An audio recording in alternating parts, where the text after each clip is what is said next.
se apropriaram disso? Amém? Nunca te deixarei e jamais te desampararei. Isso é para você que está nessa manhã aqui, é para você. Amém? Qual é o contexto aqui? É muito importante você ter uma Bíblia de estudo, sabe essa Bíblia de estudo pentecostal que você encontra aqui na Elohim, sites da CPAD, Casa Publicadora, das Assembleias de Deus. Você encontra uma Bíblia de estudo pentecostal. E isso aqui vai te jogar para uma notinha de rodapé, aquelas letras em negritos, onde vai te levar para outros textos, né, que vai trazer para você mais informação, ou no índice de cada livro, na primeira página, ali tem uma síntese, um resumo do livro que você vai ler. Então, ali tem contexto histórico, ali tem contexto teológico, ali tem contexto hermenêutico, e você vai poder ler o texto já sabendo do que significa. Então, baseado em que o autor dessa carta escreve isso: nunca te deixarei, jamais te desampararei. Qual é o contexto histórico aqui? O ano aproximado aqui é 64 ou 65 depois de Cristo. Provavelmente o imperador Cláudio e depois Nero. Isso aqui é um contexto histórico. Os estudiosos não sabem definir se essa igreja aqui ela estava em Roma ou se ela estava na Judéia, porque o versículo 24 traz uma ideia: cumprimentai todos os vossos líderes e todos os santos. Ponto. Os da Itália vos cumprimenta. Só isso. Então, muitos estudiosos, eles colocam duas linhas. Ou o autor dessa carta estava na Itália, escrevendo para uma igreja que possivelmente estivesse no Oriente Médio, Judeia, ou o autor estava com outros irmãos em um outro lugar, numa outra cidade, escrevendo esse texto para a igreja que estava em Roma. Então, há essas duas opções. Mas o contexto histórico é fato. Qual era o contexto histórico que essa igreja estava passando quando ele escreve essa carta aqui? Eles estavam passando por uma perseguição política muito grande.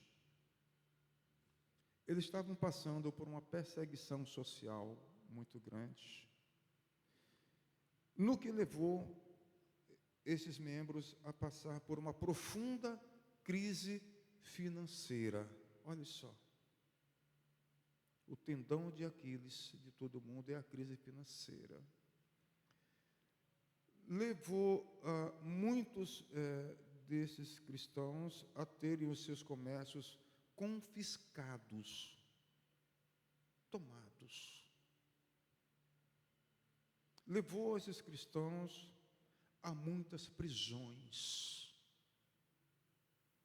Então, o contexto histórico diz que eles estavam considerando retornar para o judaísmo, para se livrar desse sofrimento.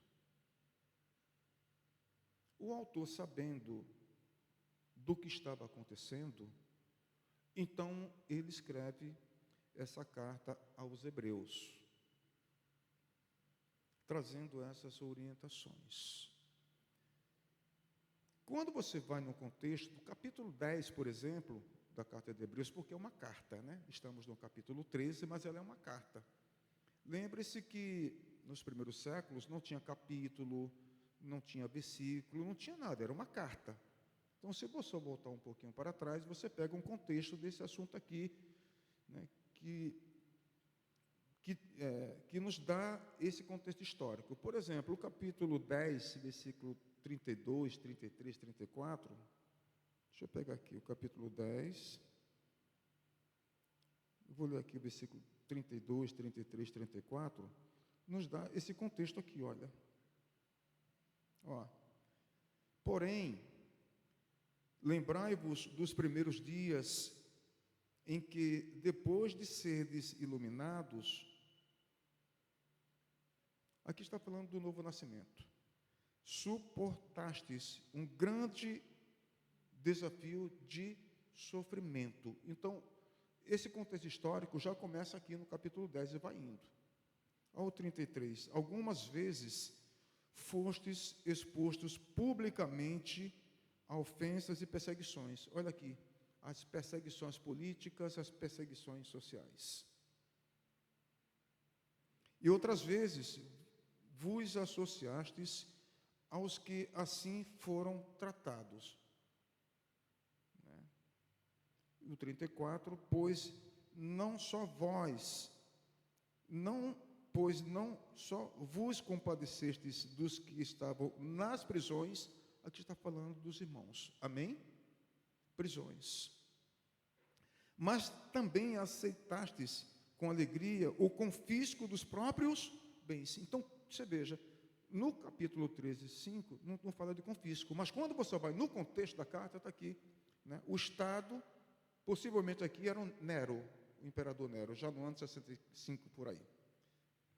Chega lá, você tem uma empresa, é confiscada. Sabendo que tendes a posse de algo melhor e permanente. E aí, voltando para o capítulo 13, para a gente entrar na mensagem, o capítulo 13, um contexto imediato aqui, o versículo 3 do capítulo 13. Lembrai-vos dos presos. Olha aqui. Além do sofrimento, a perseguição política, a perseguição social, aqui também está as prisões. Lembrai-vos dos presos, junto com eles, e dos maltratados. Esse era o contexto dessa igreja.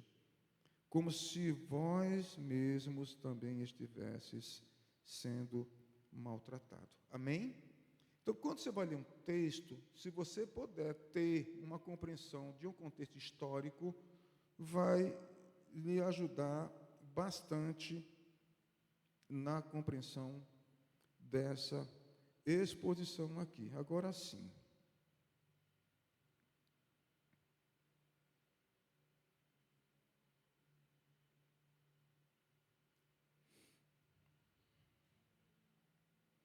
Eu tenho um esboço aqui, e com a sua permissão eu vou seguir esse esboço aqui. Tá bom? Então tá, 20 minutinhos a gente termina isso aqui. Amém, queridos? Compreenda isso aqui. Então, o título é Onde está a sua segurança? Esse é o título. Anotaram? Onde está a sua segurança? É isso que o autor... É uma pergunta de retórica que ele está fazendo para aquela igreja. Pessoal, onde é que está a segurança de vocês?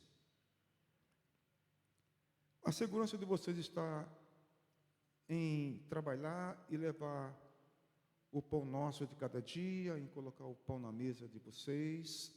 A segurança de vocês está em ter um teto, em ter uma casa própria.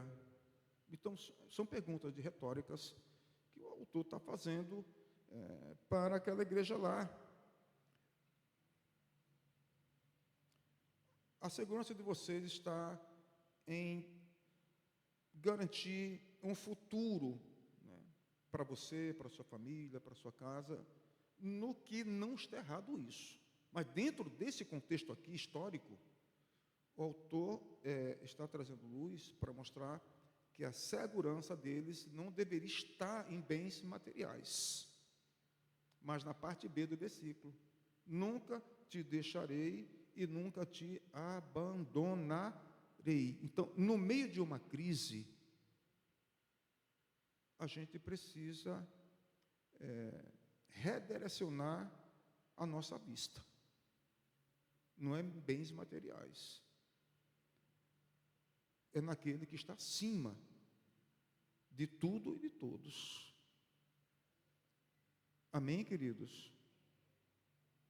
Então, o mundo diz que a segurança está num patrimônio líquido. Você assiste televisão, está assistindo futebol, um filme. Filme não, a TV fechada, sempre vem esses bancos privados, né, te oferecendo um mundo de vantagem, falando que a sua segurança deve estar no seu patrimônio líquido, né? Mas a Bíblia, ela vai contradizer isso.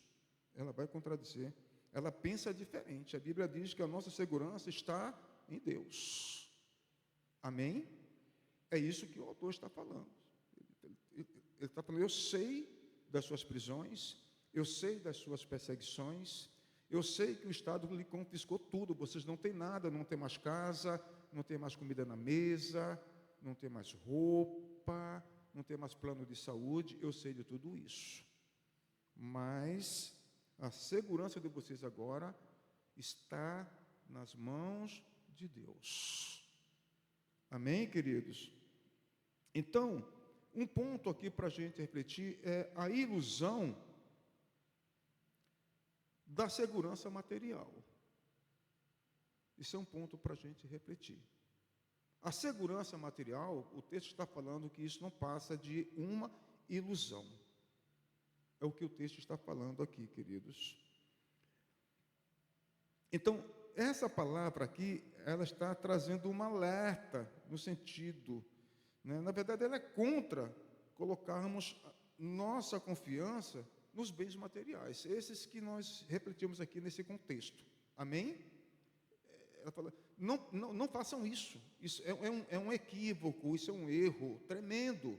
Não coloque de forma alguma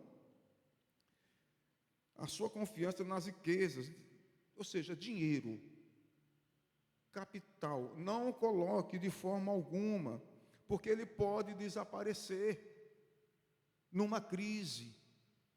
Ele pode desaparecer no meio de um contexto inflacionário muito grande, que nós já passamos por isso aqui no Brasil, quando a inflação ao mês chegava a mais de 100%, tipo a Argentina, que a sua moeda perdeu totalmente o valor. E toda aquela classe média voltou, com o devido respeito, para a linha da pobreza. Olha como a Bíblia é muito atual. Olha como a Bíblia é didática, como ela nos ensina isso aqui, irmãos. Então, textos de apoio. Mateus, capítulo 6, versículo 19. Eu já vou lendo aqui, amém? Mateus 6, versículo 19. Olha, é um texto de apoio. Não acumulem tesouros na terra, onde a traça e a ferrugem destroem. E Lucas também, capítulo 12, versículo 5, fala, a vida não consiste na abundância de bens. Isso aqui está ligado diretamente a Hebreus, capítulo 13, versículo 5b. Está ligado diretamente, isso aqui, queridos. Dentro do que nós estamos falando, dentro do que nós estamos aqui refletindo. Está vendo? É isso que o autor está chamando a atenção daquela igreja. É como se, na época que ele escreve, não tinha ainda a construção dos evangelhos, mas é como se ele estivesse lendo isso aqui, é como se ele estivesse falando, igreja, é como se, vamos imaginar que essa carta que ele escreveu para aquela igreja, fôssemos nós aqui, e nós estivéssemos aqui lendo essa carta aqui. Imagine que ele tivesse acesso a essas informações de Mateus 6,19. Fala, queridos, não acumulem tesouros na terra, Onde a traça e a ferrugem come. Em que contexto está aqui? O Estado foi lá e confiscou as suas empresas. Sabe? Isso é um contexto, é uma linguagem alegórica. Não é uma linguagem literal. Ela pode se aplicar a qualquer contexto. Amém? Estão me entendendo? É como se ele estivesse lendo Lucas 12, 15. A vida não consiste na abundância de bens. Tá. Antes desses governos tiranos aparecerem, vocês viviam bem, mas a vida não consiste nisso. Por quê? Porque eles vieram e tiraram tudo. Então, isso aqui está conectado com Hebreus 3,5, quando eles falam, tudo bem, tiraram tudo, mas eu faço uma promessa para vocês, eu nunca os deixarei, eu nunca os abandonarei. Olha que coisa maravilhosa, irmãos. Então, é um outro ponto que a gente pode pensar aqui, é a realidade da presença constante de Deus sobre a sua vida. Pensamos um ponto 1, agora podemos pensar um ponto 2, essa realidade da presença constante de Deus sobre a minha vida, sobre a sua vida, queridos. A nossa segurança, ela é uma pessoa. Quem é essa pessoa, irmãos? Quem é a sua segurança? Ela não é uma coisa. A coisa aqui, né, são bens materiais. A nossa segurança não é bens materiais, não é uma coisa. A minha segurança, de acordo com o texto aqui, é uma pessoa. E quem é essa pessoa? Hebreus 13:5b. Nunca te deixarei. Nunca te abandonarei. Quem é essa pessoa? Nosso Senhor e Salvador Jesus Cristo. Presença constante sobre a sua vida. Constante. Isso é um ponto 2. Então, é um texto muito profundo. Muito profundo. Por quê, irmãos? Porque Deus é imutável. Ele não muda. Por quê? Porque Deus é fiel.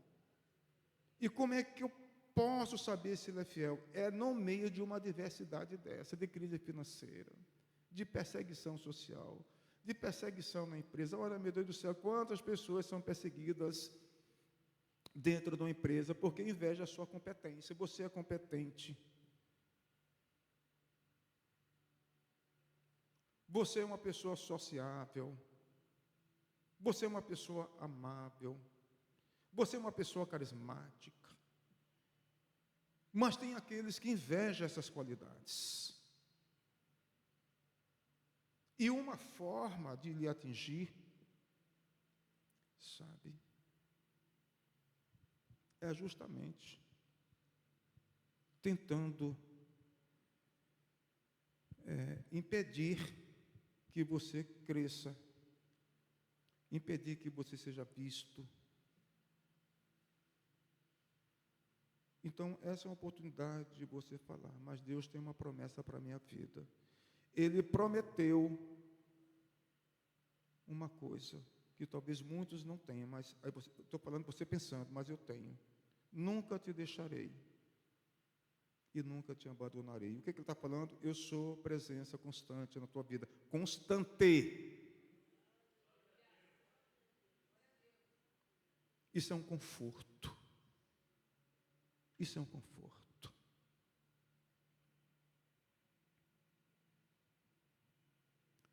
Esses textos que esse autor está usando, irmãos, é baseado em 2 livros do Velho Testamento. 2 livros. Porque na época dele não tinha o Novo Testamento, só tinha o Velho. Então, onde é que ele vai? Ele vai em Josué 1:5. Josué 1:5. Ele vai ali. Dá para colocar aqui? Para vocês lerem? Todos nós conhecemos. É a mesma passagem de Hebreus 13:5b. Amém? É a mesma passagem. Isso aqui, em Hebreus, não foi uma revelação. Ele pegou isso aqui. Hebreus 13:5b é de Josué 1:5. Amém? Todos nós podemos ler. Está aqui, ó. ninguém poderá te resistir todos os dias da tua vida. Como estive com Moisés, assim estarei contigo. Não te deixarei, nem te desamparar. Presença constante. Esse texto de Hebreus 13, 5b, foi tirado daqui. Qual é o contexto aqui? O momento era um momento de transição. Moisés havia morrido. O povo estava na beira do Jordão para atravessar para a parte oriental.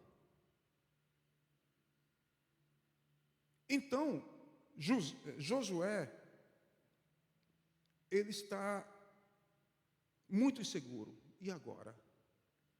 O nosso líder já não está mais aqui. Como é que vai ser? A insegurança, a incerteza, a falta de confiança. Aí olha, da margem ocidental, porque o Jordão, ele divide a Europa da Ásia. Ele estava pelo lado da Europa, mas o Jordão é um rio. Você olha para o outro lado, está lá Jericó, cidades, nações hostis. Como é que vai ser? Aí Deus fala para ele: olha, vem cá, deixa eu te falar uma coisa.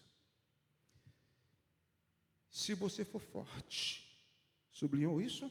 Você tem que ser o quê? Se você for corajoso, sublinhou isso?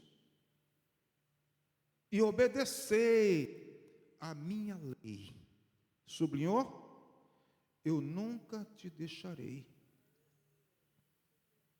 e nunca te abandonarei. Aleluias!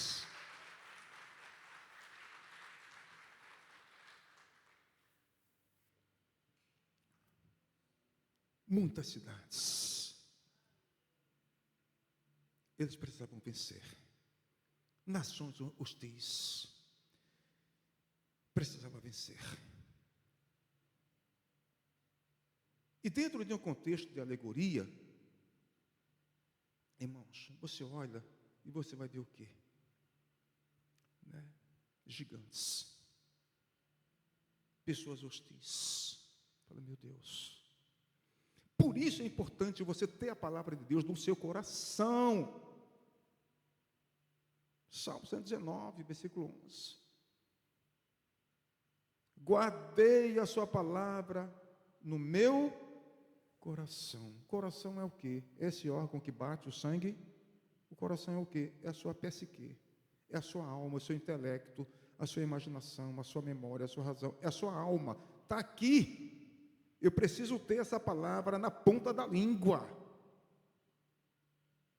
Então, o que eu vou fazer? Orar, sim. Jejuar, sim. Mas eu preciso ser o quê? Eu tenho que lutar. Mas para mim lutar, eu tenho que ser o quê? Forte. Eu tenho que ser o quê? Corajoso. E mais o quê? Ler a palavra de Deus, porque ela é a bússola. Ela é o GPS. E o Espírito Santo de Deus te leva direitinho para os textos que Ele quer te comunicar, que Ele quer te revelar estratégias. Ele te leva. Deus, o que é que eu vou fazer? Meu Deus, me acuda. Aí o Espírito Santo de Deus, vem cá. Abra nesse texto aqui. E você olha, uau, meu Deus, como é que eu não vi isso? Isso traz um conforto para você. Isso traz uma confiança. Por quê? Porque você vai entender que não é na força do seu braço, é na força do Deus Todo-Poderoso. Você vai lutar. Sabe? Mas sabendo que aquele que é fiel e justo vai estar lutando com você. Presença constante. Como? Como escudo. Tudo que vier bate nele. E se bate nele, não atinge você. Mas você vai ter que lutar. Amém, queridos? Vocês lembram do Salmo 23? O Senhor é meu pastor e nada me faltará? O que é isso? Presença constante. Hoje você pode não ter. Mas isso não significa que amanhã Deus não te provenha. Ele pode te prover. Amém?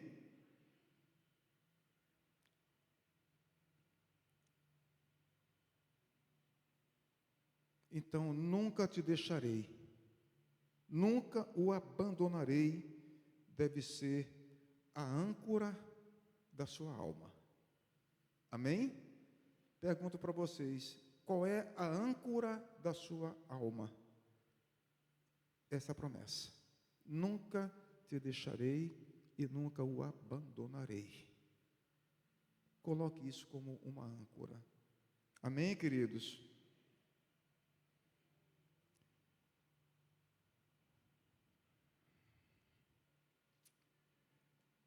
Isso é maravilhoso.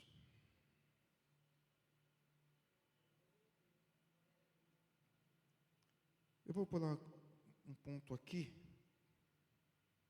porque eu preciso terminar dentro do horário, queridos. Quando você lê só a parte A, que eu nem coloquei aqui, mas a parte A do versículo 5, sabe? A parte A, porque a gente leu a parte B, não foi? Mas olha a parte A, que coisa interessante. Hebreus 13:5, só a parte A. Olha o que Deus está falando. Está falando de contentamento.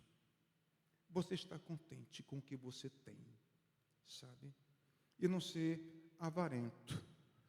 Seja a vossa vida isenta de ganância. E contentai-vos com o que?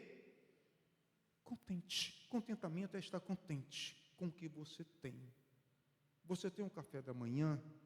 Glória a Deus. Você tem um almoço? Glória a Deus. Você tem um jantar? Glória a Deus. Você tem um par de sapato? Glória a Deus.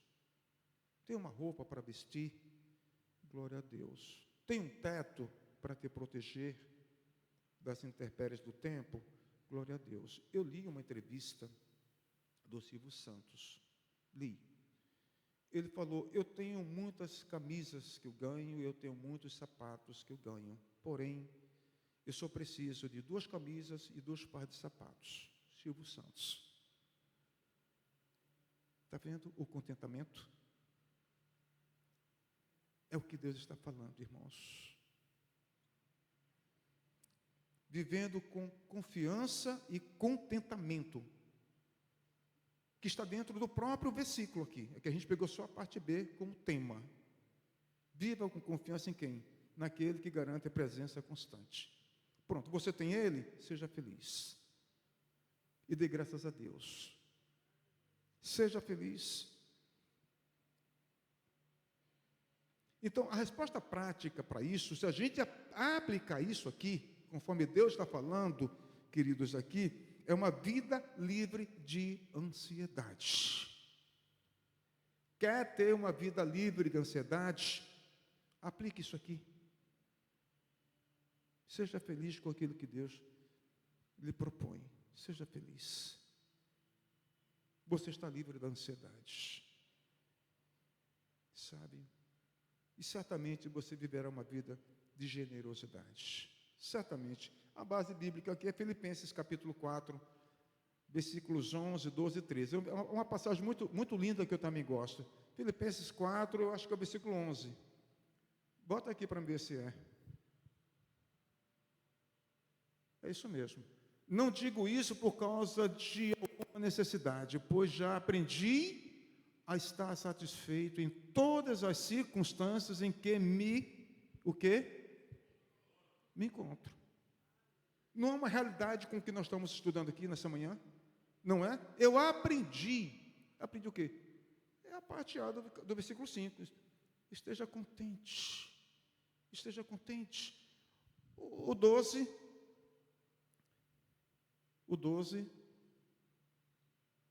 Sei passar necessidade e sei também ter muito.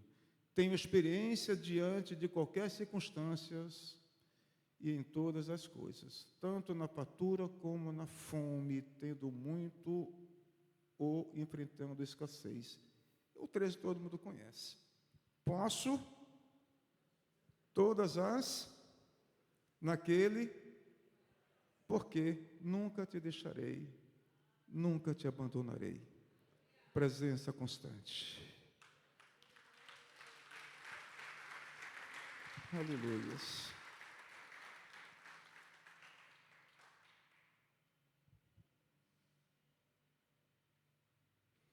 O que Paulo está falando é que ele aprendeu a viver contente em toda e qualquer situação. É isso que nós precisamos. Aprender. Aprender é o que ele falou. Eu aprendi. É como uma pessoa alfabeta que vai aprender a fazer a letra A, a letra B, aprender as vogais, as consoantes, para depois escrever o próprio nome, essas coisas. É aprender. Nós precisamos aprender. Não é ser domesticado, é educado por Deus. Porque parece, com devido respeito, que a igreja tem sido domesticada, como um animal que só anda por instinto, não pensa. Você não é domesticado, você é educado didaticamente pela palavra de nosso Senhor e Salvador Jesus Cristo. Ele está nos ensinando nessa manhã os segredos de vivermos livres de um processo de ansiedade. E colocar essa base, essa palavra como uma âncora para a nossa alma. Nunca te deixarei. Deus está com você. Ele prometeu estar com você. Ele prometeu. Deus é fiel. Ele prometeu. Queridos, então a gente pode nos contentar com aquilo que temos sem medo. Sem medo. Não tenha medo. Fique bem. Seja feliz. Viva sem medo. A segurança, irmãos, não está no que temos. Está no que somos nele.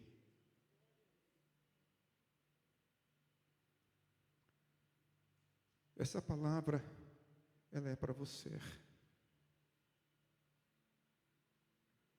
Para aquecer o seu coração. Para você entender que você não foi esquecido por Deus. Para você lembrar-se de que você não está só. Para você lembrar que você não está largado por aí. Eu pedi ao pessoal do louvor para cantar uma música que eu não sei a letra toda, mas eu estou sempre cantarolando. Eu não canto porque se eu cantar vocês vão correndo aqui, fugindo. E esse culto precisa terminar, então eu vou deixar que eles cantem. Vou pedir a você para se levantar. Não vou chamar aqui ninguém na frente, mas eu quero orar por todos vocês ao término desse louvor. Amém? Que Deus seja louvado. E à noite a gente volta para cá, novamente. Se Deus me der graça, eu vou tentar o mesmo texto trazer de uma forma diferente, se Deus me der graça. O mesmo texto. O texto de manhã é o texto da noite. Né? Então, esse aqui foi um sermão temático, e à noite eu vou trazer um sermão expositivo.